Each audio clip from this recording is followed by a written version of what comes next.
This is the new Ferrari hardtop version of the Portofino, and it's a little bit like Giorgio Armani aftershave because it's a Roma. See what I did there? Roma. Anyway, in this video I'm going to talk you through the exterior design, the interior, the practicality. I'm going to tell you what's good about it, what's not so good about it. I'm probably going to do some donuts in it, even though it's not mine. And of course, I'm going to launch it to see how quick it is from 0 to 60 miles an hour and over the standing quarter mile. Because I'm Matt Watson and you're watching Car Wow. Hell yeah. Buying a new car? Then head to Car Wow and my team will help you find your next car at a fair price. Car Wow, your one-stop car buying comparison site. Let's start this video by talking about the design of the Roma, because Ferrari still manages to design great looking engines. I'm actually starting with the engine because I want to warm my hands because it's so cold today. Oh yeah. Well, I may as well tell you about the stats. So it's a 3.9 litre twin turbo V8 which drives the rear wheels via an 8-speed dual clutch automatic gearbox. This thing puts out 620 horsepower and 760 newton meters of torque, and it's supposed to be capable of 0 to 60 in 3.4 seconds, but we'll find out about that a bit later in the video when I launch the car. Oh, it's better. Oh, it's also front mid-mounted, which means it's behind the front axle for improved weight distribution. None of you hanging out over the front for understeer nonsense. This is a Ferrari after all. Now let's talk about the design properly, and I haven't needed to bring the Car Wow stick of truth with me today because there's no fakery on this Ferrari. Ferrari don't mess around with that stuff. For instance, look, 4 exhaust pipes, all of which are real, all of which are beautiful. In fact, the rear end of this car is absolutely stunning. Moving down the side, this is based on the Portofino, but obviously it's got a hard top coupe body. It's also ever so slightly wider and sits low to the ground. It just makes it look meaner. This side profile sort of reminds me of another sports car. I can't quite remember which it is. Moving to the front, yeah, this is a real stunning nose, isn't it? Oh, yeah. Ferrari calls this design language La Nuovo Dolce Vita, which means the new sweet life. And I love the look of it. Wait a minute. This car is either owned by James Bond or someone called Ken. Most likely someone called Ken. 007, that's what this car reminds me of. Looks a little bit like an Aston Martin Vantage with hints of Jaguar F-Type. I wonder if the Italians were like, you know, we should copy the British. It looks good, the Aston and the Jaguar, but as we're Italian, we'll make it look better. And they have.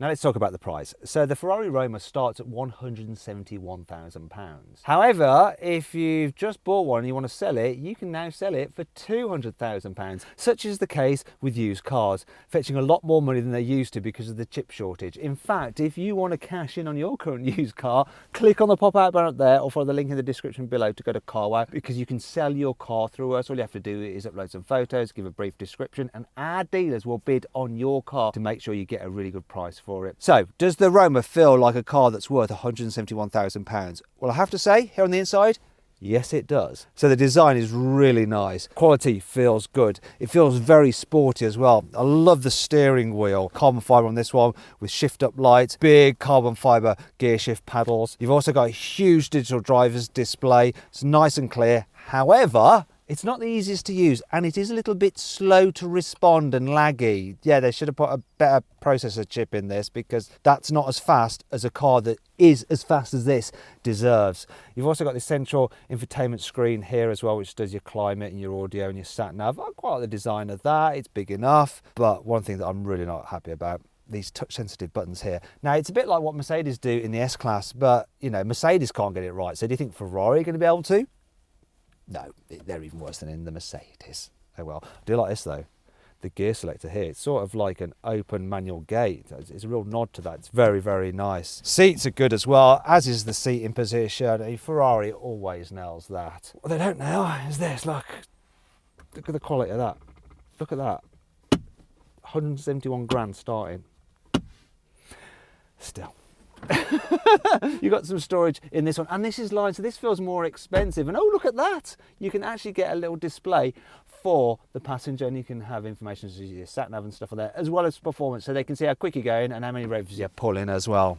There's some more door bins here, but you're not going to fit anything in those. They're quite tiny, and there's a bit of storage there, which is a bit more useful. These little slots there, which I don't know. Can you fit your mobile phone in? No, you can't. You can probably fit a normal size mobile phone, but not a big Samsung Fold. Speaking of which, You can't get Android Auto with this car. Now you can have Apple CarPlay, though it's a £2,400 option. It's quite a lot, isn't it? Anyway, let's check out the back seats. Yes, the back seats. This is a 2+2. I've never got into the back of this before. Let's see what happens. Come on, seat, move out the way. Come on. Come on. Okay, right. There's actually ISOFIX anchor points here, so you could fit a child seat in the back apparently. Right, how's this going to play out? How's this? Stop, please. Yeah, thank God it did that. Actually, it's not great, but it's nowhere near as bad as I thought it would be. You could do a little short hop in this, maybe to the shop. It's not quite as roomy as a Bentley Continental GT. In fact, if you want to see my full in-depth video review of that car, click on the pop-out button up there. I'll follow the link in the description below. But this is nowhere near as as I thought it was going to be. Actually, Simon, can you just jump into the front, see if you can actually get comfy in the driver's seat? We need to test this properly. No, this is cutting-edge journalism, this. Could you drive that? Very bent-legged, but just about. Okay, well there we go. This is an odd position to be in. Let's talk about the boot. These kind of cars don't have very big boots, but this one isn't too bad. 272 litres, which is about the same as a city car, but it's better than you get with an Aston Martin DB11 or a Porsche 911 Turbo, because obviously that's just got like that front boot. Look, there's no load lip either, so you can slide things in and out. Oh, practicality in the Ferrari. And look, tie down points. Yay. You know what? You can actually get an option where you can fold down the rear seats, which gives you then 345 litres of space. But you have to tick it when you're buying the car and pay extra. Don't know why it's not standard. It's annoying. In fact, it brings me on to 5 annoying things about this car. The touch sensitive stop start button means you can accidentally touch it like that, then all of a sudden your ignition comes on. Oh, I have to turn the radio down. And it's even worse, that's better, if you've got your foot on the brake, because then this happens. You shouldn't be able to do that. It should be a real, like, conscious press a button to start an engine, surely. An expensive looking car should have an expensive looking key, and at first glance the Roma's is. Look, it's got this leather rectangle with Roma badge there, but it's just stuck onto this cheap and nasty piece of plastic key. I mean, this is horrendous. It looks like it's come out of a Christmas cracker. Brand new car, and it makes this noise when you put the window up and down. Listen.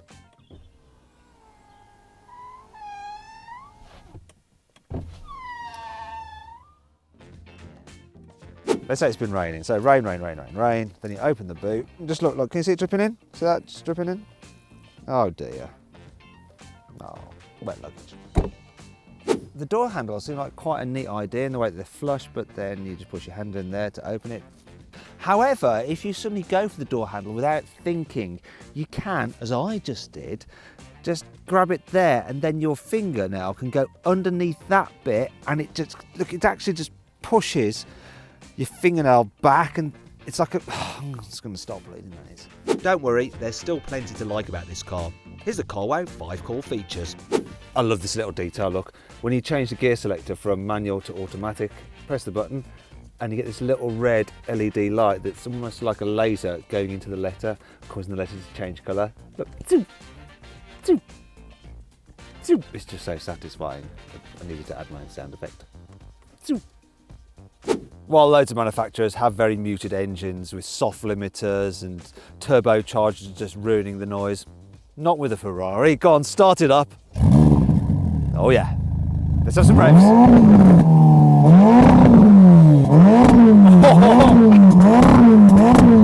Let's have a bit more. That's enough. Yeah, it sounds awesome.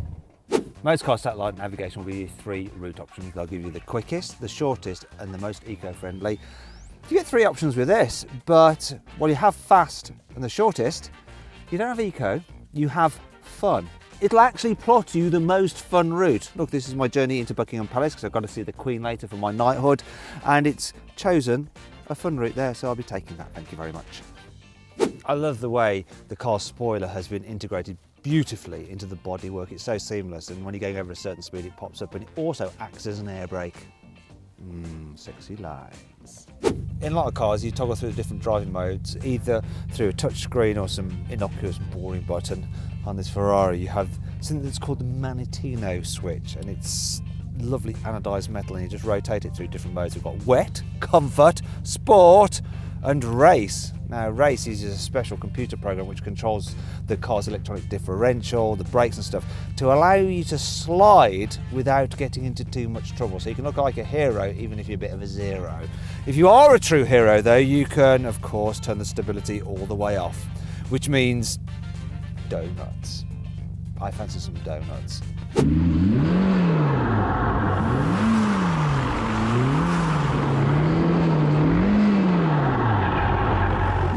Okay, let's take this Ferrari Roma for a drive. And first things first, let's talk about practicalities. So you've got a big windscreen, and even though you've got a long bonnet, it's quite easy to place the front of the car because the wings pop up and it gives you some way of aiming. Door mirrors are large as well, and for a sporty car, the view at the back is surprisingly good. The only problem is this big pillar here, which does create quite a blind spot. But enough of that nonsense. Let's go into manual mode, take control, and have a proper drive. But that is the thing about the Roma. You can drive it around town every day. It's quite an everyday Ferrari. And that brings you onto the suspension, because it's firm like you'd expect a sporty car to be, but it's actually all right over bumps. I'm going to drive it over these pretty aggressive bumps here on this twisty road. And that, you know, you can tell the body is stiff, which is a good thing. And that means the suspension doesn't need to be quite so stiff. That wasn't bad. You can actually get adaptive dampers for this, which have a bumpy mode setting, and I probably would just fit them just because, but really you don't actually need it. Anyhow, twisty road, so it's a bit of fun. Now, sometimes in previous Ferraris, the steering has felt a little bit twitchy, a little bit overexcited. You know, you turn the wheel a bit and it's like, oh, you want me to go that way? And it's like kind of just like darting. Whereas this is more progressive, more natural. I like it. You can get into a flow with this car, just flow along the road. Obviously the gearbox, oh my gosh. This is a responsive dual clutch gearbox. It's good in auto mode, but really you want to drive it in manual, take control. And it helps that the pedals are nice and big because you can always hit the gear change when you want it. Not that you need to change gears loads in this car because the engine is really punchy, really punchy, which is good because that means that you can really control the car on the throttle quite easily. And the body itself, nice and flat in the bends, really trustworthy, plenty of grip as well. And the brakes, carbon ceramics are standard like with every Ferrari, not grabby at all, nice and progressive. They do carbon ceramics so well. All in all, this is a very nice sporty car to drive when you're getting to your destination, or you know, you're having to take the motorway. It works well then as well. So whack it into automatic, sit back, let the gearbox do its thing, cruise along, put your cruise control on. The big wheels and tyres do kick up a bit of road noise. I don't think it's worse than a Porsche 911, it's probably slightly better actually. It's not as quiet as a Bentley Continental GT, but then this is sportier feeling. It's lighter as well. It's actually 100 kilos lighter than the Port-a-Fino on which it's based, which does make it feel more responsive. You can do loads of miles in this, have fun in this, poodle around town and look cool in this. It does all that you want it to. It really does. Shall we launch it now then? Let's do it. Right, let's see what this thing can do 0 to 60 in. It's very greasy out there. I'm a little bit frightened as well. Let's do it.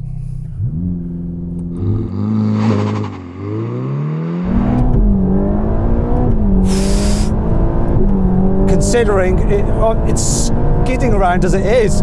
Oh my God, this is just loose. Right, this track is like ice. There's bits of traction, then there's none, and 0 to 60 was 4.17 seconds, and standing quarter 11.85. I know this thing is quicker, but it's sketchy. I had to launch it in sport mode because otherwise it's just going to step out sideways, and there's barriers either side. I don't want to smashing into one of those. So 4.7 when it's greasy, and this is a high performance rear wheel drive car, isn't too bad. I want to get it in the dry and see what it's like then. That's for another day though.